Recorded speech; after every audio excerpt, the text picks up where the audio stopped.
오늘 선한 목자 내가 그니라 라는 말씀의 제목으로 오늘 나누도록 하겠습니다. 여러분 마음을 좀 여시고 가슴을 펴시고 어떤 말의 은혜보다 하나님의 말씀의 은혜가 이 시간 여러분들의 마음속에 그렇게 강같이 흘러넘치기를 바랍니다. 우리 좌우 앞뒤로 인사 나눕시다. 사랑하고 축복합니다. 사랑하고 축복합니다. 네, 오늘 본문 말씀을 통해서 우리가 이제 종료주일을 맞이하고 종료주일이 끝남과 동시에 뭐가 시작됩니까? 고난주간이 시작되죠. 사순절의 절정인 고난주간이 시작됩니다. 이 고난주간을 맞이한 우리 성도들이 과연 어떠한 신앙의 마음으로 신앙생활을 하며 그리스도인다운 그러한 신앙의 모습을 가져야 될 것인가를 고민하다가 오늘 말씀을 통해서 그렇게 예수님이 그 고난을 당하시기 전에 잡히시기 전에 행했던 그 신앙의 모습, 그 예수를 우리가 한번 묵상하며 나누고자 하는, 그래서 고난주간에 우리의 신앙의 모습들을 정립하고 나아갔으면 좋겠다라는 그런 생각을 듭니다. 오늘 성경 말씀 1절부터 1절 말씀에는 예수께서 이 말씀을 하시고 제자들과 함께 기드론 시내 건너편으로 나아간다라는 말씀입니다. 그럼 기드론 시내로 나아가신다. 기드론 시내는 무엇을 의미합니까? 왕상 2장 37절에 보면 이거는 죽음의 음침한 골짜기를 의미합니다. 시편 말씀에도 나와 있지만 이 기드론 시내라는 것은 유일하게 요한복음에서만 언급하고 있는 장소입니다. 죽음의 음침한 골짜기. 그 죽음의 음침한 골짜기 건너편으로 나아가시는, 그 시내를 통해서 건너편으로 나아가시는 예수 그리스도의 시작을 그 말씀 요한복음 18장에서는 말씀하고 있습니다. 기드론 시내 건너편으로 갔다는 것, 이 의미를 우리는 고난주간과 연관시켜서 생각해 보아야 됩니다. 여러분, 기드론 시내 건너편으로 갔다는 것은 그 건너편은 가룟 유다도 알고 있던 장소죠. 어떠한 장소였습니까? 기드론 시내 건너편, 어떻게 보면 겟세마네 동산일 수도 있겠죠. 그래서 예수님께서 늘 모여서 함께 모여가지고 그곳에서 제자들과 함께 시간을 보냈던, 어떻게 보면 그 제자들과 예수님과의 그 아주 즐거운 추억이 있는 장소였습니다. 그런데 오늘 예수님께서 이 고난주간을 앞두며, 고난을 앞에 두며 그 기드론 시내 건너편을 갔다는 것은 무엇이냐면, 그곳에 가면 고난의 시작인 예수님을 잡으러 오는 그 무리들이 있는 곳이었습니다. 그 대적들을 향해 나아가는 발걸음. 자기의 예수 그리스도 예수님께서 그 고난을 시작하는, 그 고통을 시작하는 그 시작점이 바로 그곳이었어요. 그것을 향해서 예수님은 나아갔습니다. 그곳에는 예수의 제자 가룟 유다와 그 무리들, 아랫사람들, 그 예수를 잡으러 오는 사람들이 있었던 그곳에 예수님은 나아갔다는 말씀입니다. 어떻게 보면 예수를 잡고 예수를 죽이고자 하는 그 대적들을 향해서 예수님은 주저하지 아니하시고 나아갔습니다. 두려움이 없는 그러한 발걸음을 예수님께서는 내디뎠습니다. 여러분, 이 대적들은 어떤 대적들을 의미할까요? 적어도 세 부류의 사람들이 그 대적을 이루고 있었습니다. 첫 번째 무리는 로마 군인들이었습니다. 로마 군인들을 향하여 예수님은 발걸음을 내딛었습니다. 로마가 상징하는 것은 무엇이냐? 그 전에 로마가 추구하는 것이 있었습니다. 팍스 로마. 뭐죠? 로마의 평화. 이 로마의 평화는 어떻게 이루어졌습니까? 군대의 힘, 탄압, 정복, 이런 것들을 통해서 평화의 길을 만든다는 것이 팍스 로마. 그 엄청난 로마 군대의 힘, 그것을 상징하는 로마 군대가 있는 그곳으로, 그 대적자 앞으로 예수 그리스도께서는 묵묵히 나아가셨습니다. 예수님, 그 당신의 가슴 속에 하나님의 평화를 가지시고 묵묵히 로마의 무서운 폭력을 향해 앞으로 나아갔다라는 것입니다.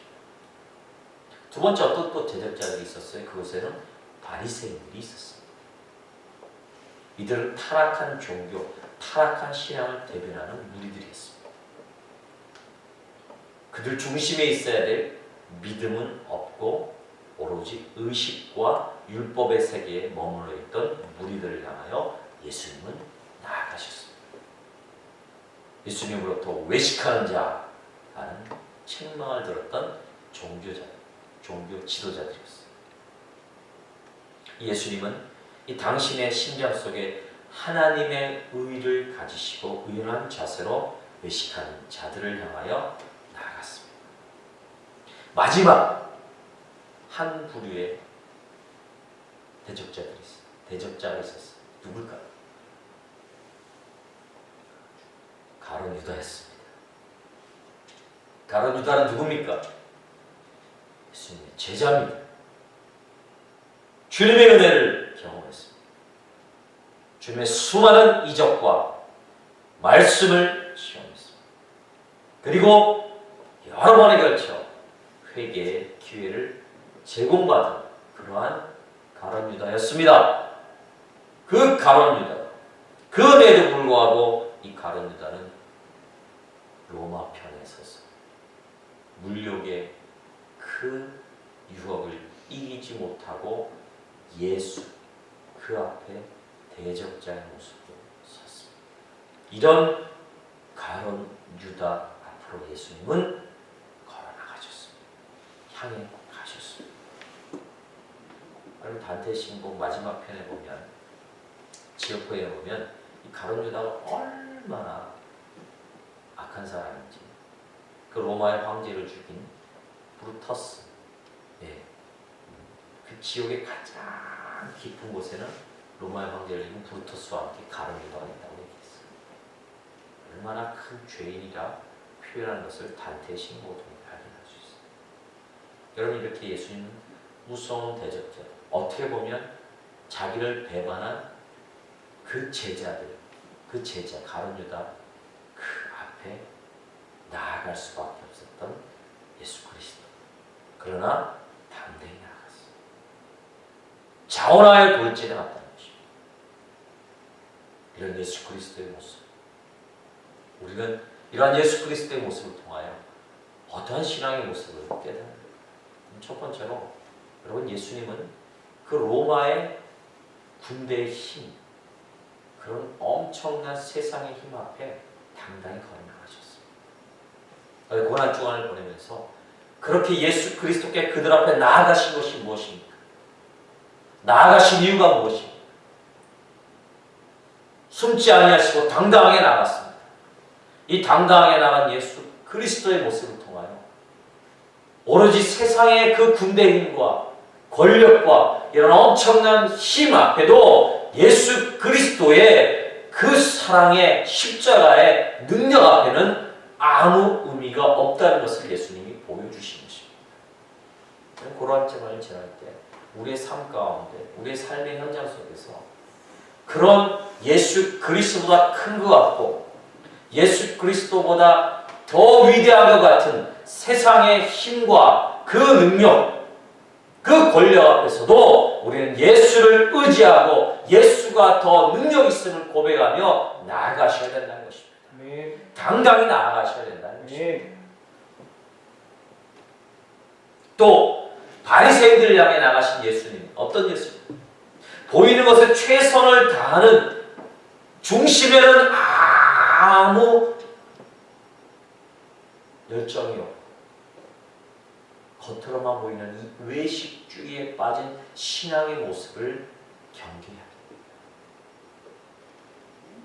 지금 오늘 아침에 그런 갈등을 좀 한 적이 있습니다.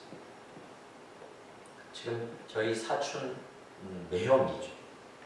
외가 쪽 매형인데 이 간암이 걸려서 사경을 헤매고 있었는데 마침 또 어떤 그 뇌사자가 있어가지고 장기를 이식받기로 했었어요. 얼마나 큰 희망입니까? 그래서 장기 이식 받으려면 엄청나게 기다리고 그거 받지 못해서 죽는 사람도 많습니다. 근데 받기로 다 했는데 글쎄 어떤 상황에 있어서 뇌사자가 확 죽어버렸어요. 의식이 있을 때 간을 척추에서 받아야 그것이 소망이 있고 희망이 있는 거예요. 죽었어요. 그러니까 너무 절망을 하고 있었어요. 그래서 어떤 그 가정의 상태가 암울한 상태에 있어요. 제가 한번 찾아뵙기를 원해서 했더니 기도를 해달라고 부탁을 해서 기도만 해서 그렇지 말씀을 딱 보내기를 원했어요. 근데 시편의 말씀, 내가 사망의 음침한 골짜기를 다닐지라도 해를 두려워하지 않을 것은 여호와께서 나와 함께 하십니다. 이 말씀을 딱 보내주고 싶은 마음이 강하게 들었어요. 보내려고 하는데 어떤 자가 걸리겠어요?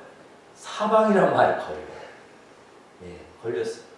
이 사망이란 말, 지금 그렇게 생사를 앞두는데 이 사망의 이 말씀을 제거를 하고 다른 말을 집어넣을까 하는 고민을 하다가 아니다. 하나님의 말씀이 사망이란 말씀은 그대로 있는데 이것을 내 의지대로 버리고 삭제하고 보내는 건 맞지 않다. 그래서 그 말씀을 그대로 보냈어요. 하나님의 말씀에 능력이 있으니까. 그랬더니 문자가 오기는 너무 감사하다. 고맙다고 문자가 왔어요.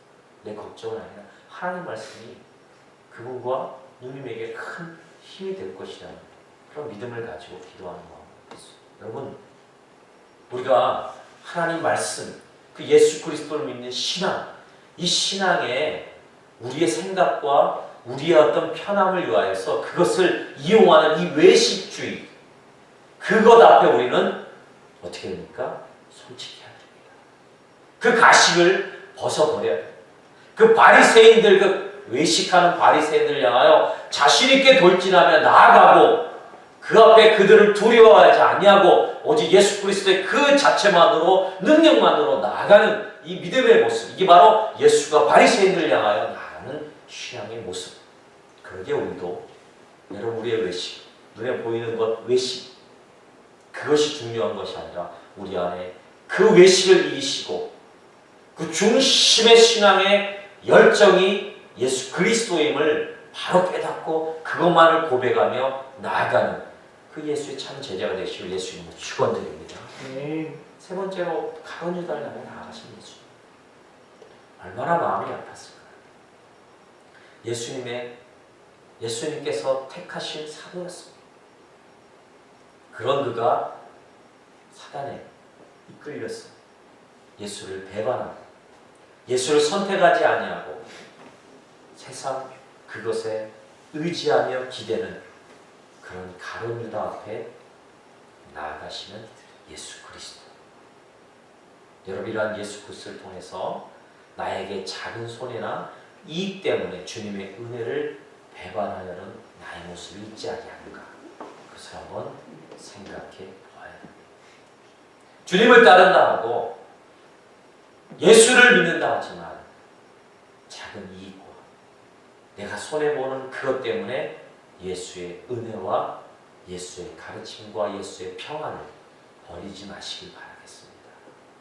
그것을 사모하고 오로지 예수 그리스도만이 참 생명이시고 참 능력임을 여러분이 고백하시며 나아가실 예수 이름으로 축원드립니다.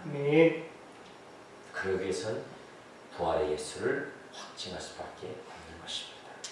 두 번째로요, 이 예수님께서는 찾는 자에게 그가 나이다 라고 몇 번 고백했을까요? 오늘 성경 말씀에 보면 몇 번 고백했을까요? 2번 고백했습니다. 너희가 누구를 찾느냐? 너희가 누구를 찾느냐? 너희가 찾는 자가 내니라. 에고 에이미, 나니라. 에고 에이미. 헬라어로 보면 에고 에이미. 그게 바로 나다. 이 말씀이 쓰인 성경의 구절이 어딜까요? 요한복음 4장에 사마리아 여인과의 만남에서 네가 영과 진리로 예배하는 자들을 하나님 찾으시는데 너가 그렇게 찾기를 원하고 그렇게 만나기를 원했던 그 참된 예배자, 그가 아니라 라고 할 때 에고 에이미라는 헬라 단어를 썼습니다. 유대인들과 논쟁에서 자신을 하늘에서 내려온 십자가에 죽을 것을 예언하실 때도 에고 에이미라고 대답하셨습니다. 여러분, 이 에고 에이미의 두 번째, 그게 아니라는 것은 두 가지 의미가 있습니다. 그래, 너희들이 찾는 그 사람이 나다. 그 다음에 또 뭐예요? 나는 하나님의 아들 예수 그리스도. 이 신적인 권위를 드러내는 것이 바로 에고 에이미. 여러분, 이 성경 말씀을 오늘 요한복음 18장 말씀을 잘 보세요. 그 아랫사람들이 뭐라 그랬습니까? 군대와 대사관과 바리새인들에게 얻은 아랫사람들. 이 아랫사람들, 그들 예수를 잡으러 온 사람들이 인원수가 많았을까요? 적었을까요? 인원수가 많았을까요? 저는 많았다고 봅니다. 왜 그럴까요? 응? 어디에 숨어있지 모르는 그 예수 한 사람을 찾기 위해서 작은 사람이 오지는 않았을 거란 말이죠. 많은 사람들, 그 아랫사람들, 그 많은 군사들을 데리고 모였단 말이죠. 분명히 우리가 잡으러 갈 걸 알면 예수는 뭐 할 것이다? 숨어 있을 것이라고 생각했어요. 근데 그들 앞에 당당히 예수님이 나타나셔서 너희들은 누굴 찾느냐? 그 찾는 이가 바로 에고 에이미, 나다! 라고 얘기했을 때 이들이 보인 반응이 어떻습니까? 잘됐다! 당신이야? 잡았습니까? 바로 오늘 말씀을 잘 보세요. 6절 말씀 보십시오. 예수께서 그들에게 내가 그니라 하실 때 그들이 물러가서 땅에 엎드려지니라. 대단하지 않습니까? 많은 사람들이 내가 그라 확인했을 때 잡으면 되는데 이 군대들과 그 무리들이 어떻습니까? 땅에 엎드려졌다. 땅에 엎드려졌다는 의미는 무엇일까요? 땅에 엎드려 예수님을 종족의 표시로 그 신적인 권위 앞에 고백하는 그 신적 권위 앞에 무릎을 꿇고 인정을 했다는 것입니다. 이게 가능한 일일까요? 우리가 생각하기에는 가능하지 않은 일이에요. 당신이야? 우리가 잡아온 사람이 당신이야? 맞아. 바로 잡습니다. 그래, 당신이야? 잘됐다, 우리 찾았다고 잡아가라고 합니다. 그런데 그러지 아니하고 그 예수 그리스도께서 하신 그 말씀 앞에 에고 에이미, 내가 그니라, 내가 하나님의 아들 예수, 하나님이신 예수다라고 했을 때 그 신적인 권위 앞에 무릎을 꿇는 것입니다. 여러분, 우리 예수님께서는 자신 있게 나섰을 때와 뒤로 회피하셨을 때의 상황이 어떤 상황이에요? 예수님 500의 기적의 현장에서 무리들이 자기를 왕으로 삼고자 했을 때 그 자리를 피했을까요? 그 자리에서 드러나셨을까요? 피하셨어요. 우리 예수님 왕관을 피하시고 고난의 장을 향해서는 담대히 나가셨다는 것입니다. 영광의 자리는 사양하셨지만 십자가의 고난은 자원하여 취하셨다는 것입니다. 세상의 인기와 명예는 극도로 경계하셨지만 하나님 나라의 과업을 완수하는 데는 목숨을 맡기지 여러분, 이러한 그들 앞에 에고 에이미라고 고백하는 이 예수의 신앙의 모습, 우리 이 선한 목자 되신 이 예수님을 따라가며 본받아야 됩니다. 그래서 우리가 고난주간을 지내면서 그 영광을 얻을, 나를 높이고 나를 드러내는 영광의 자리보다는 섬기며 헌신하며 그 십자가의 그 고난과 어려움을 손수 짊어지고 그 앞에 온전히 솔선수범하는 그러한 신앙의 모습이 우리들에게 필요한 것입니다. 이러한 선한 목자 되신 예수 그리스도의 모습, 내가 하나님의 아들이다 에고 에이미하며 나섰던 예수님의 모습의 절정은 뭡니까? 어떻게 됩니까? 예수께서 대답하시 너에게 내로라 하였으니 나를 찾거든 이 사람들에 가는 것을 용납하라. 여기서 말하는 이 사람들은 누구를 의미할까요? 제자들이 가는 것을 용납하라는 것입니다. 나는 데려가고 잡아가고 제자들은 데려가지 말라. 이게 절정입니다. 나는 잡아가 죽이더라도 내 제자들은 아직 준비가 안 되어 있으니 내 제자들은 데려가지 말라.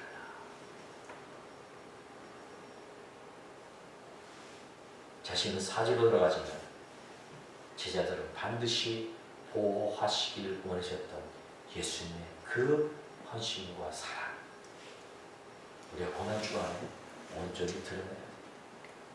나의 이익과 나의 편함을 위해서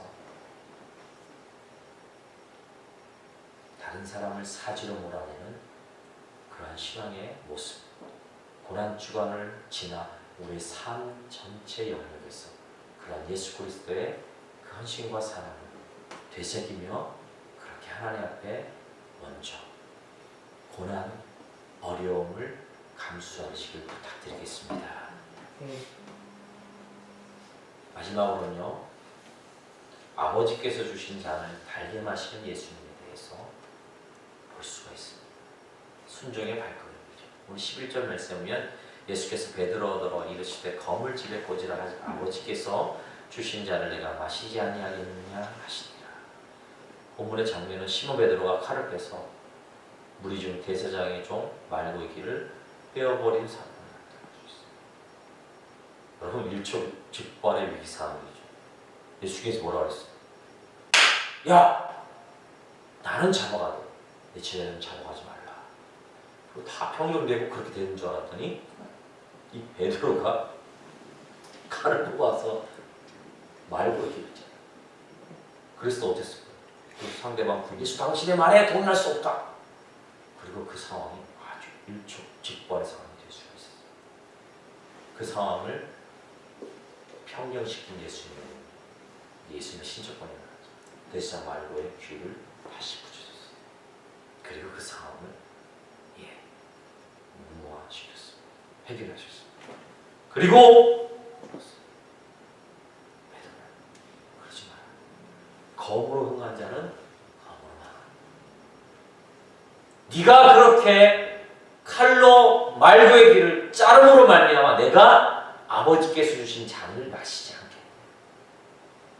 네가 그래도 아버지께 주신 이 사역, 이 잔은 내가 반드시 마셔야 돼. 순종의 발걸음으로 나가셨어.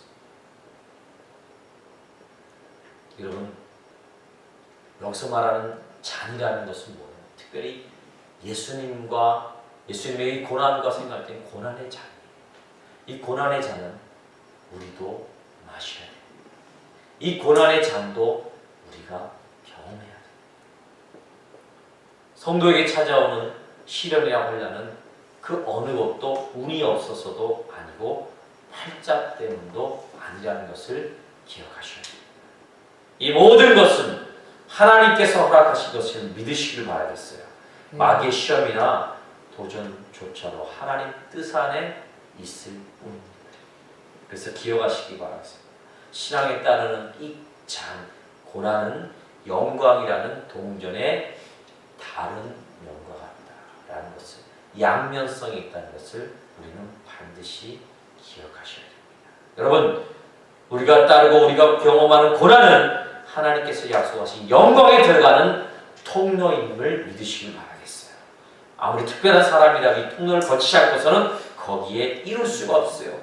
이러한 신학의 대표적인 인물이 누굽니까? 사도 바울은 고린도후서 1장 23절 27절에서 반드시 이러한 말씀을 드립니다. 하나님 나라를 위하여 많은 어려움을 겪은 그 사도 바울, 그가 로마서에서 이렇게 고백합니다. 생각건대 현재의 고난은 장차 우리에게 나타날 영광과 좋게 비교할 수 없다는 그 신앙의 마인드를 가지고 나아가는 사도 바울의 모습을 우리는 발견할 수가 있습니다. 그래서 여러분, 주님께서 말씀하십니다. 아버지께서 주신 잔을 내가 마시지 아니하리라. 우리도 하나님이 주시는 그 은혜 가운데 고난이 반드시 있음을 확신하시기 바라겠어요. 그 고난은 영광에 이르는, 우리에게 나타날 영광과 좋게 비교할 수 없는 그런 고난임을 우리는 기억하고 그 고난의 길을 걸으심으로 말미암아 하나님 허락하신 그 영광의 그 은혜를 반드시 누리시는 성도님 되기를 부탁드리겠습니다. 할렐루야. 이 순종의 이 고난의 그 잔을 마신 예수 그리스도, 이 고난 주간을 지키는 그 예수 그리스도를 깊이 묵상하시는 귀한 성도님들 되시길 예수 이름으로 부탁드립니다. 할렐루야. 말씀을 맺겠습니다. 사랑하는 성도 여러분, 우리 고난 주간을 앞두고 있어. 우리 구주 예수님은 약한 대적들이 기다리고 있는 기드론 시내 저편을 향하여 늠름한 모습으로 나아가셨습니다. 우리도 주님처럼 우리를 방해하고 우리를 힘들게 하는 대적들을 향해 기드론 시내를 늠름하게 건너갈 수 있는 신앙이 되기를 간절히 바라는 고난주간이 되시길 바라겠어요. 예수님은 자신을 찾는 원수들 앞에 나서면서 주저없이 내로라 그게 나다 하셨습니다. 우리도 주님처럼 하나님 나라를 위한 고난에 동참하는 발걸음을 더욱 굳게 하시는 성도들 되시길 바라겠고요. 마지막으로 주님은 십자가에 쓴 잔을 달게 마셨습니다. 우리 또한 내 몫에 태인 십자가를 지고 주님을 따르는 순정의 발걸음을 이 고난주간과 함께 묵상하시고 보내심으로 부활의 예수 그리스도의 은혜가 한없이 여러분들에게 경험되어지고 나타내어지는 귀한 성도님들 되기를 예수 이름으로 축원드립니다. 기도하겠습니다. 하나님 감사합니다.